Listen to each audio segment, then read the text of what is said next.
Bien, je vais faire une petite présentation des serres d'été. Déjà, pourquoi des serres d'été? Alors la serre d'été sert surtout, dans mon cas, pour les tomates. Parce que depuis, on va dire 10 ans, 15 ans, passé mi-juillet, les tomates sont complètement ravagées par le mildiou et on les arrache. On n'arrive plus à les garder en pleine terre sans abri. Donc la question c'est ou sous abri ou serre, mais en tout cas plus sans protection. On ne sait pas pourquoi, l'humidité est trop importante et le développement des maladies ne permet pas d'avoir une récolte continue. Donc les plants sont arrachés avec la moitié des fruits encore verts. Donc pour nous, ce sont des grandes serres, pas des petits tunnels ou des choses un petit peu mixtes.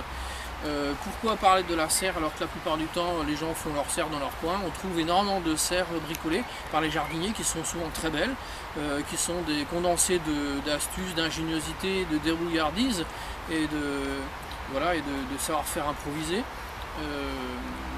J'en parle parce que les serres souffrent de trois problèmes en général. Le premier, c'est que ce sont des fours solaires.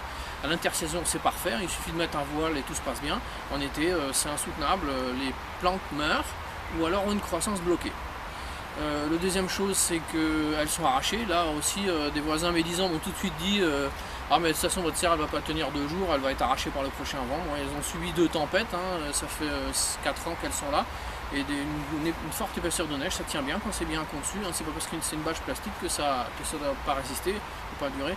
Le troisième problème, c'est qu'en général quand on a une belle serre, on se fait voler ou la serre ou le contenu, voire les deux. Parce que ça attire, on est en France, on n'est pas en Allemagne ou en Suisse, ici tout ce qui peut être volé est volé, et ça attire la convoitise, malheureusement c'est comme ça. Donc c'est pour ça que je fais quelques commentaires, je donne mes éléments en tant que jardinier, en tant qu'architecte, pour pouvoir faire une serre facilement, pas chère et durable, le plus durable possible. Alors d'abord les considérations générales, donc qu'est-ce qu'une serre? C'est un capteur solaire, donc il faut qu'elle ait la plus grande surface d'exposition au soleil, donc vers le soleil et pas sous les arbres avec un ombrage ou un masque. La deuxième chose, c'est qu'il faut qu'elle ait la plus grande surface de contact avec le sol, ou un talus, ou une maçonnerie, ou un gros enrochement, pour pouvoir lisser les températures, donc la nuit descendre moins bas, et le jour, quand il fait très chaud, monter moins haut. Donc c'est ce qu'on appelle lisser les courbes de température, utiliser l'inertie du sol. Donc plus une serre sera, on va dire, meublée avec des rochers, des tonneaux d'eau, ou adossée à un mur, ou enterrée, plus elle sera intéressante. Troisième caractéristique, il faut aussi de l'ombrage sur une serre, alors pas tout le temps évidemment, pas à l'intersaison, c'est surtout en mi-journée en été. Donc il faut choisir des feuillages qui est bien important à ce moment-là, pas trop opaque évidemment, c'est un ombrage tournant, à 50% et c'est idéal pour faire une espèce d'ombrière. Parce que les serres souffrent d'un excès de température et un excès de lumière aussi en mi-journée, juste en été. Et dernier élément, avoir la forme la plus compacte, pour atteindre un bon ratio volume-enveloppe, donc avoir le moins de déperdition jour-nuit. Donc la plus sphérique, là ça contredit un peu les éléments précédents, mais c'est comme ça. Ça c'est pour les généralités, pour qu'on les rappelle brièvement. Maintenant, ce qui en fait les caractéristiques d'une serre adaptée à la permaculture, selon moi, sont 3 chapitres. Le premier c'est la ventilation naturelle, le deuxième c'est la bonne résistance aux efforts du vent, parce que c'est toujours une question qui n'est jamais abordée. Et troisième, c'est l'irrigation naturelle. Alors le premier point, comment est-ce qu'on fait une ventilation naturelle dynamique dans une serre? Donc il faut une ventilation horizontale, on ouvre de côté sur la totalité de la longueur de la serre, il ne faut pas faire une poche chaude et une poche froide.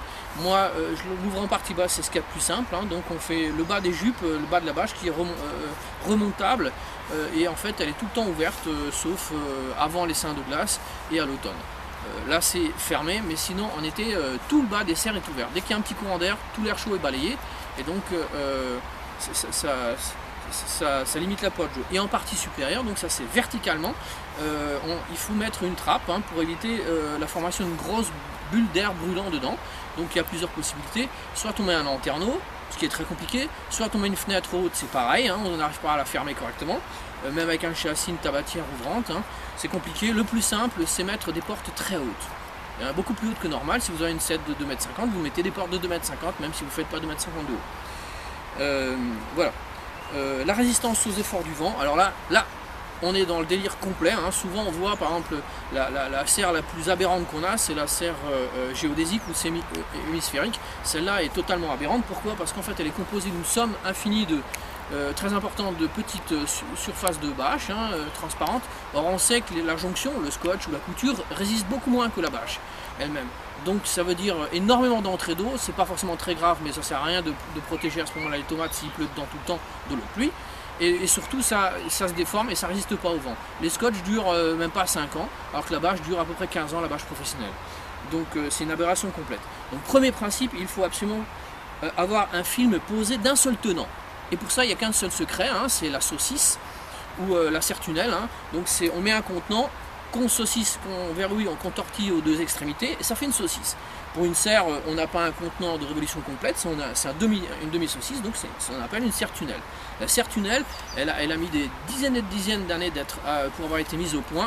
C'est pas parce que c'est les agriculteurs qui l'utilisent que c'est une mauvaise idée. Au contraire, les agriculteurs ont aussi des bonnes idées. C'est un produit d'ingénierie qui est assez évolué. Donc on met dessus une bâche plastique. On l'attend juste aux extrémités, on peut la relever sur les bords et donc elle a une extrême résistance. On ne peut pas faire mieux, question durabilité et optimisation de la surface. Aucune couture, rien, c'est vraiment un produit très très performant. Donc premier principe, je rappelle, il faut que le film soit d'un seul tenant, pas de scotch, pas de bâche. Ou alors si on ne peut pas faire autrement, ce qui est mon cas ici, on met les jonctions, par exemple en partie haute, là, où il n'y a pas d'effort. Très très peu d'effort, les vents venaient dans leurs deux sens, et puis on a roulé 10 fois les jonctions des bâches ensemble, et on les a agrafées de façon à ce que les efforts soient pratiquement continus. Donc on groupe, s'il y a des jonctions, ces jonctions à des endroits où c'est pas trop sollicité, en bas ou en haut ou sur les pignons. Deuxième élément, la forme de la serre est constituée de surfaces de révolution. Alors vous tapez sur internet, la surface de révolution c'est le cylindre, le cône et d'autres formes, mais c'est surtout cylindre et cône. Pour avoir une rigidification totale des voiles et ainsi éviter leur déformation lors des efforts du vent. Si on a par exemple une surface tendue sur un cadre plat, vous comprenez qu'à force de solliciter dans les deux sens, on aura des poches, et ça va se détendre, et surtout le fait que ça puisse bouger fait que ça va se déformer beaucoup plus. On appelle ça phaséier. Pour ceux qui ont fait de la voile ou de l'aviation, les surfaces des avions, des ailes d'avion et des fuselages étaient autrefois en toile tendue, et il fallait absolument que ça soit ou gauche ou de révolution, de façon à ce que la surface soit bloquée. Malgré le fait que c'était une surface souple, une membrane, elle était bloquée comme une tôle. Ça ne bougeait pas. Et lorsque le vent soufflait par intermittence, on avait l'impression d'avoir une tôle. Si vous faites une surface plate, ça fait plop, plop, plop, plop, plop, et à un moment vous avez un ventre. Sur une surface supérieure, il y a donc de l'eau qui va s'accumuler dans cette eau. Il y a la saleté, donc ce ne sera plus une serre transparente, ce sera une serre couverte par je ne sais pas quoi, d'humus, et donc elle sera moins bonne. Donc il est très important d'avoir une surface de révolution de façon à ce que les surfaces ne battent pas, ne bougent pas, ça ne claque pas comme ça au vent, et le plastique dure très longtemps à ce moment-là. Les attaches, on n'a pas besoin de les retendre et ainsi de suite. Donc ça c'est la surface de révolution. Troisième élément, un système de rattrapage, parce que sous l'effet de la chaleur et du vieillissement, la bâche se détend un petit peu et il faut la retendre. Alors évidemment, si elle est tendue en partie basse, il faut pouvoir retendre toute la partie basse. Et voilà. Ensuite, le dernier élément de mécanique, une réduction au maximum des surfaces de contact entre le film et la structure serre. Donc là aussi, la serre-tunnel, c'est des arceaux qui sont extrêmement espacés, de 1,50 m, 2 m, voire plus, 3 mètres des fois. Et là, on ne peut pas avoir le ratio structure enveloppe est extraordinaire. On ne peut pas faire moins d'ossature pour autant de volume. Le plus stupide qu'on ait, complètement irréfléchi, c'est de nouveau la serre géodérique. Elle a énormément d'ossature. Où ça frotte, où les jonctions en plus frottent, puisque c'est partout là où il y a du scotch, et c'est pas du tout économique, pas du tout intelligent, ça fait autant de lumière en moins. Et la serre-tunnel, c'est l'inverse, ce sont des arceaux très espacés, et donc quand il y a un petit peu de déformation, ça bouge quasiment pas. Et petit détail, ces surfaces donc de structure doivent être parfaitement arrondies et bien polies, pour ne pas faire de ragage, donc c'est-à-dire d'usure lors des mouvements de la toile. Voilà. Dernier chapitre, donc l'irrigation naturelle, ça c'est vraiment spécifique à la permaculture. Donc là on était dans la durabilité de la serre, de l'ouvrage. L'irrigation naturelle dans une serre, avec récupération de l'eau de pluie, comment ça se fait? Il faut tout simplement limiter au maximum la largeur de la serre et avoir chaque fois un bassin versant, c'est-à-dire une toiture, un pan de toiture pour une plate-bande. Donc s'il y a une plate-bande à irriguer, les plates-bandes les plus étroites aussi, pas dépasser 1 mètre, si on a une plate-bande de 1 mètre, il faut un pan de toiture. Donc si vous voulez 2 plates-bandes comme dans cette serre, il faut avoir une toiture à 2 pans. D'où le problème de la magnifique serre très simple à faire à un pan, en fait, qui est là aussi, comme les serres d'agriculteurs, un désert, un four solaire, mais en tout cas ça ne sera jamais auto-irrigué dedans. Avec une petite serre comme ça, avec toiture de pan, hein, une espèce de petite maison de schtroumpf, ben on a l'avantage, c'est que l'eau est répartie sur les deux côtés, et donc va irriguer les deux plates-bandes qui sont à droite et à gauche. Hein. Donc augmenter le nombre de plans, toiture, là c'est 2, on ne peut pas faire plus. Limiter le nombre de plates-bandes, 2, là aussi on ne peut pas faire plus. Ensuite, donc ça donne aussi la largeur. Si on a une circulation par exemple de 50 cm, 2 plates-bandes de 80 cm, ça fait une serre maximum de 2,30 m de large. On ne peut pas faire plus. Hein, donc c'est ça le secret. Il faut opter pour des formes dites de serre à pied droit et pas du tout des serres tunnels classiques. Donc les côtés sont verticaux pour utiliser au maximum l'espace, le plus haut possible, parce que chez moi les tomates elles montent à 2 m, 2,50 m, hein, comme je ne suis pas très grand, je ne peux pas prendre plus. Mais elles sont collées jusqu'au plafond, les tomates, et la serre est absolument pleine, donc on ne peut quasiment plus rentrer dedans. Et donc la largeur minimum. Et quand on a plusieurs serres, on fait comme ici, on met soit des bâches plastiques, soit comme j'ai fait là, de l'herbe. L'herbe avec son réseau racinaire ferme la structure du sol et puis renvoie les eaux de pluie quand il y en a beaucoup qui descendent vers l'intérieur des serres. Deuxième élément, on choisit un sol imperméable ou des bâches avec déclivité. Ici en Alsace, dans la plaine du Rhin, on a un sol limoneux, argileux, donc il est automatiquement relativement étanche. L'eau de pluie qui descend des toits est renvoyée à l'intérieur. On a fait 2 bassins à l'intérieur et dans lequel on a mis des très gros volumes d'eau, des très gros volumes de rétention. J'ai couché des troncs d'arbres et des branches de cette section pratiquement, et qui eux se dégradent sous l'effet des champignons, et pendant au moins une dizaine d'années, ils offrent un volume de rétention. Quand il pleut beaucoup, ils se remplissent d'eau et ça maintient une terre humide et les plantes viennent tirer leur humidité de ce matériau. Dernier élément, pour l'irrigation intérieure des serres, pailler. Le dessus des surfaces cultivées doit être impérativement recouvert de mulch, d'herbe et si possible encore d'autres matériaux pour limiter l'évaporation de l'eau. Et quand ça tombe, parce qu'en fait cette serre, petit détail, en été, même quand elle est ouverte en partie basse, elle ruisselle d'eau jusqu'à 9h-10h, toute la rosée donc remonte, se condense sur la serre et ça retombe dedans à l'intérieur, pas trop sur les feuilles mais sur les côtés. Donc il faut vraiment récupérer cette eau, éviter l'évaporation au niveau du sol. Bien, maintenant je vais vous montrer, on va passer à l'intérieur, je vais vous montrer comment cette serre a été construite. C'est pas toujours rentable de fabriquer une serre soi-même, on en trouve de très bonne qualité en acier. Ici, comme dit, il faut absolument qu'elle ait on va dire qu'elle n'attire pas le regard, sinon en centre-ville on se fait tout voler, la serre et le contenu. Donc c'est pour cette raison que je l'ai fabriquée moi-même. Elle est entièrement durable, hein, c'est donc là aussi une dimension permaculturelle, matériau pas éternel mais quasiment, à part la bâche plastique. Bon, je vous présente maintenant la serre depuis l'intérieur. Donc c'est une serre qui se veut le plus durable possible, le plus écologique possible. Donc il n'y a quasiment aucune pièce métallique à part les suspentes là et les vis. Les poteaux sont constitués les éléments verticaux sont constitués de poteaux de châtaignier ou de robinier de 2,60 m de long et avec une partie enterrée de 60 cm. La tête plate au-dessus. La charpente elle-même est constituée de lattes de mélèze, hein, donc c'est la même section qu'une latte de toit. Elles font 2,5 cm d'épais, 5 cm de large et c'est pas très cher. Les poteaux, chacun a été payé je crois 3 €, donc c'est pas la ruine. Et la difficulté c'est de les forer un trou pour pouvoir les rentrer dedans. Il n'y a pas de béton, il n'y a rien du tout. Et la charpente, j'ai dû la payer je crois 60 €. La bâche plastique, j'ai dû la payer 40 €. Donc ça fait une serre qui n'est pas très chère. Le fil de fer, ça se récupère n'importe où. Alors, pourquoi j'ai pris ces matériaux? Parce que, comme dit précédemment, même en période estivale, c'est un vrai sauna ici dedans, le matin jusqu'à 10 h du matin, l'eau de condensation mouille tout. Donc on a une saturation extrême de l'humidité, vous ne pouvez pas mettre du sapin. Beaucoup de gens achètent du bois en bricolage et c'est une bêtise parce que ça dure 3, 4, maximum 5 ans, après tout est pourri, il faut tout recommencer.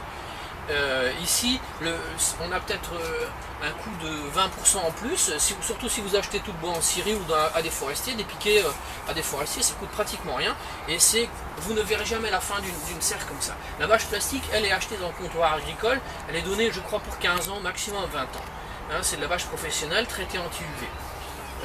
Alors de quoi est constituée cette serre? Comme dit, d'éléments verticaux, espacement entre axes 2,20 m, 2,30 m, hauteur jusqu'à l'appui du poteau de 2 mètres.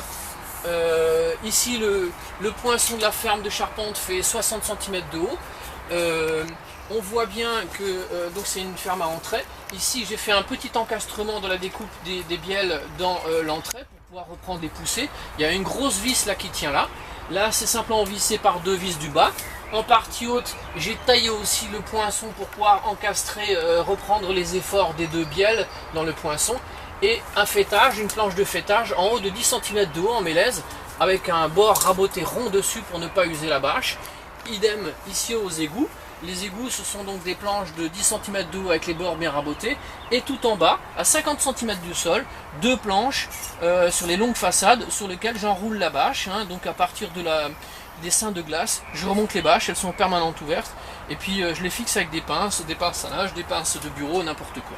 Petit détail très important, l'ouvrage est contreventé, c'est-à-dire qu'il y a des triangulations, des fils de fer de pratiquement 1,5 mm de diamètre qui relient les bas des poteaux au haut des poteaux pour pouvoir résister et éviter les déformations des ouvrages en cas d'effort du vent. Très important, c'est les longs pans, la toiture et les pignons sont contreventés avec une croix de Saint-André chaque fois, de façon à avoir aucune déformabilité. Ça fait maintenant 4-5 ans que ces serres sont là, elles n'ont pas du tout bougé, rien à déchirer. Les portes sont pareilles, ce sont des portes simplement faites en délatte, comme des lattes à toit, mais toujours en mélèze, parce que l'humidité se loge derrière les bâches, il faut bien rouler les bâches, là vous voyez bien, la bâche passe derrière, de façon à ne pas avoir d'effort. C'est toujours le même principe, il faut qu'il y ait le moins de jonctions possible. C'est comme les origamis, c'est tout un travail pour arriver à développer les surfaces avec le moins de jonctions possible. Ce sont les jonctions qui vont lâcher, les jonctions de la bâche. Voilà. Donc on voit bien ici les plates-bandes qui sont recouvertes de paillage, donc c'est tout le compost de la copropriété avec encore de l'herbe tondue du jardin. On voit, dernier petit détail, les aménagements pour les tomates. Donc là dedans je mets combien, une vingtaine de pieds de tomates, 5, 6, 7, ouais non exactement 20 pieds de tomates. Donc j'ai des ficelles qui sont suspendues aux entrées de ferme avec une queue de cochon en acier là, et que je laisse à poste en permanence, et je remets simplement mes petits pieds de tomates dessus. Et les pieds de tomates, une fois qu'ils sont là, ils s'enroulent, ils touchent la toiture et ils remplissent complètement la serre. Voilà pour l'essentiel des informations concernant la serre.